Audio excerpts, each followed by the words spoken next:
আপনার ভাগ্য কি আটকে আছে? সত্য বচন চ্যানেলে আপনাকে স্বাগতম। আপনার কি কাজে বারবার বাধা আসছে? অনেক চেষ্টা করেও ভাগ্যের চাকা ঘুরছে না? হয়তো আপনার জন্মছকে নবগ্রহের অবস্থান সঠিক নেই। আজকের ভিডিওতে আমি আপনাদের জানাবো কোনো দামি রত্ন ছাড়াই সাধারণ কিছু টোটকা আর মন্ত্রের মাধ্যমে কিভাবে আপনি নবগ্রহকে শান্ত করতে পারেন। ভিডিওটি শেষ পর্যন্ত দেখুন, কারণ শেষে আমি একটি বিশেষ মন্ত্র শেয়ার করব যা আপনার জীবন বদলে দিতে পারে। সনাতন জ্যোতিষশাস্ত্রে নবগ্রহের গুরুত্ব অপরিসীম। রবি থেকে শনি, প্রতিটি গ্রহ আমাদের জীবনের বিভিন্ন দিক নিয়ন্ত্রণ করে।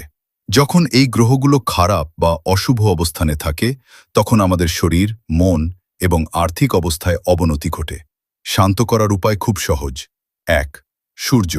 প্রতিদিন সকালে তামার পাত্রে জল নিয়ে সূর্যকে অর্ঘ্য দিন। ২. শনি।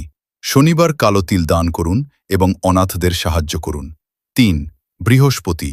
প্রতি বৃহস্পতিবার নিরামিষ আহার করুন এবং হলুদ বস্ত্র পরিধান করুন। ৪. সাধারণ টোটকা।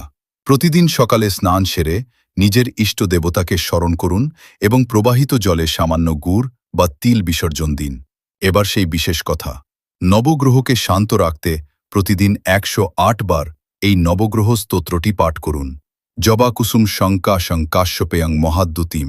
মনে রাখবেন, বিশ্বাসই আসল। ভক্তি ভরে এই নিয়মগুলো পালন করলে আপনার অশুভ সময় অবশ্যই কেটে যাবে। আপনার যদি ব্যক্তিগত কোনো সমস্যা থাকে, আমাদের নাম্বারে যোগাযোগ করুন।